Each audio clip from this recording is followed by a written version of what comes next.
Certificate किस तरह का होता है। सबसे पहले जो green property certificate green colour का ही होगा, लेकिन ये इसकी क्योंकि फोटोकॉपी है तो ये इस तरह ये का, एक मिनट में ज़रा थोड़ा सा दिखा दूँ, इस तरह का ग्रीन प्रॉपर्टी सर्टिफिकेट होगा।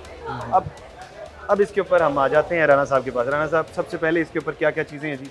इसमें अगर आप कैमरे के थ्रू दिखा सकें तो ये देखें, इसका Punjab land card authority government of the Punjab property certificate, इसमें ये सबसे ऊपर आप देखें तो टॉप कॉर्नर के ऊपर इसका मैप बना हुआ है। ठीक है।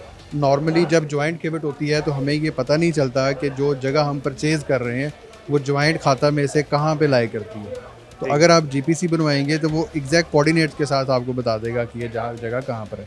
ठीक है। दूसरे नंबर पर आप देखें तो ये हमारी पार्सल इंफॉर्मेशन है। सबसे ऊपर नक्शा होगा, फिर पार्सल नंबर जो कि हर एक को अलग अलॉट होगा। पार्सल नंबर, हाँ ये बड़ा इंपॉर्टेंट क्वेश्चन है। एक पार्सल का जो नंबर है वो पूरे पंजाब में यूनिक होगा।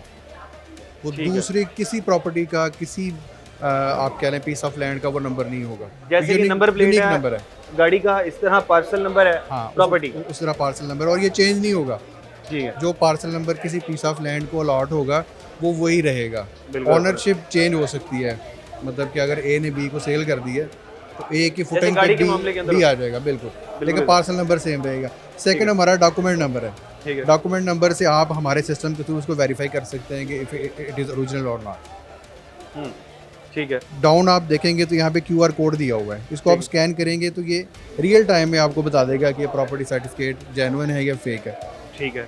जो पहला टैब बना हुआ है वो है प्रॉपर्टी डिटेल का। उसमें आप देखें तो सबसे पहले एड्रेस लिखा हुआ है, पता सबसे पहले जाएगा। प्रॉपर्टी एड्रेस आएगा प्रॉपर्टी डिटेल्स के अंदर, उसके बाद तहसील कौन सी है, जिला कौन सा है, हाँ, सोसाइटी, मौजा कौन सा है, एरिया, एक सोसाइटी में है, एरिया कौन सा है, डेमोग्राफिक्स आ जाएंगे उसमें सारे, और इसका लैंड यूज़ क्या है, एग्रीकल्चरल, जो टैक्सेशन पर्पज़ के लिए जो नॉर्मली जो कमर्शियल या रेजिडेंशियल प्रॉपर्टीज़ होती थी उसको लोग एग्रीकल्चरल शो करके रजिस्ट्री करवाते थे। ठीक है। तो उसमें टैक्स इवेजन थी बहुत ज़्यादा, तो जीपीसी के आने से जितनी ये बिलियंस ऑफ रुपीज़ की टैक्स इवेजन है ये ख़त्म हो जाएगी। ठीक है। सेकंड जो टैब है ना वो है तफसील मालिक की, डिटेल्स ऑफ ऑनर्स।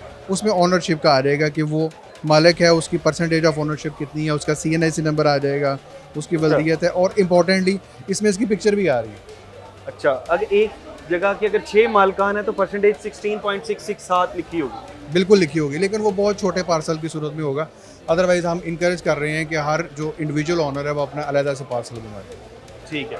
इंडिविजुअली अगर आप किसी के नाम कर रहे हैं, इस वजह से ग्रीन प्रॉपर्टी सर्टिफिकेट, ये क्लियर हो गया कि बड़ा आसान है और आप सिर्फ और सिर्फ स्टार्ट में आए, 900 रुपये से आगाज़ हो सकता है इसका, और बाद में जाके कितनी फीस होगी?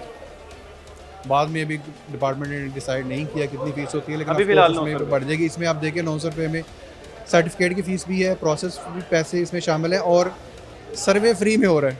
ठीक है। और ड्यूरेशन कितनी होगी इसकी? ड्यूरेशन इसकी अपना सर्टिफिकेट इशू करने की। हाँ जी, ये ग्रीन सर्टिफिकेट कितने अरसे में मिल सकेगा? ग्रीन सर्टिफिकेट अगर आप आज अप्लाई करते हैं तो इसी वक्त फ़ौरन अप्लाई हो जाएगा। ये हमारे सारे स्टाफ मेंबर्स बैठे हैं, काउंटर हमने इस्टेब्लिश किए हुए हैं, ठीक और है। आज की डेट में ही ये सर्वेयर के पास चला जाएगी, इलेक्ट्रॉनिक इन्फॉर्मेशन, ठीक है। वो कॉन्टैक्ट करके आपके पास आ जाएगा। ठीक है। तो आप अगर चाहें तो सेम डे में सर्वे करा सकते हैं। ये it depends on the availability of the owner, कि वो ओनर जब कहते हैं। ऑन एन एवरेज कितनी देर में हो जाता है ग्रीन सर्टिफिकेट मिल तो जाता है? जो हमारा ये इनिशियल प्रोसेस है ये यही है कि राजी रिकॉर्ड सेंटर पे हम अप्लाई करते हैं, उसके बाद सर्वे होगा। इसका सर्वे होने के बाद ये आ जाएगा, हमारा एक पोर्टल बना हुआ है पंजाब लैंड कार्ड अथॉरिटी का, उस पे 15 दिन हम इसको एज अ डिस्क्लेमर रखेंगे। ठीक है। अगर किसी बंदे को कोई इतराज़ है तो हमारे ऑफिस में या इलेक्ट्रॉनिकली वहीं पे कंप्लेंट जनरेट कर सकता है कि जी ये सर्वे गलत हुआ है, ठीक है। इसमें तो मेरी ज़मीन आती थी, या इसमें मुझे ऑनरशिप का इशू है, या मेरी लिटिगेशन है। ये हमने अगर किया किसी हुआ को 4 हफ्ते बाद जाके पता लगता है, 4 साल बाद जाके पता लगता है कि ग्रीन सर्टिफिकेट गलत बंदे को इशू हो गया, फिर क्या होगा? मैं उस तरफ आता हूँ। ठीक है। ये है प्री इशुएंस, कि प्री इशुएंस में 15 दिन ये by regulation compulsory time period है कि ये रहेगा डिस्क्लेमर में। 15 दिन के बाद ये हमारे जो रेवेन्यू ऑफिसर हैं, ADLR हैं, असिस्टेंट लैंड रिकॉर्ड जी, उनके पास आ जाएगा। वो ऑनर को बुलाएंगे अलॉन्ग विद विटनेसेस, वो दोबारा उसकी थंब वेरिफिकेशन करेंगे और इंश्योर करेंगे कि ये यही ऑनर है, जो सर्वे रिपोर्ट हो के आई है ठीक आई है, और उसके बाद उस बंदे को प्रॉपर्टी वेरिफिकेशन करके ये GPC इशू कर देंगे। अब आ जाते हैं सेकंड क्वेश्चन की तरफ कि अगर जब GPC इशू हो गया उसके बाद अगर किसी बंदे को कोई इतराज़ है तो उसके लिए फिर असिस्टेंट कमिश्नर कंसर्न के पास वो अपील फाइल कर सकता है। ठीक तो दोनों तरह से है, प्री एंड पोस्ट इशुएंस, तो दोनों तरह ठीक से है, ये फिर जो कंसर्न है इसको सुना जा चांस सकता कम रहेंगे उसके बाद। चले ठीक नहीं, है। हम इसको जो लेंथी है ना, इसका लेंथी होना जेन्युइन था, और उसकी वजह ये है कि ये इसको टफ क्राइटेरिया रखा गया ताकि हम स्क्रूटनी करके बिल्कुल जो क्लीन प्रॉपर्टी है उसको रिपोजिशन करें। बिल्कुल इस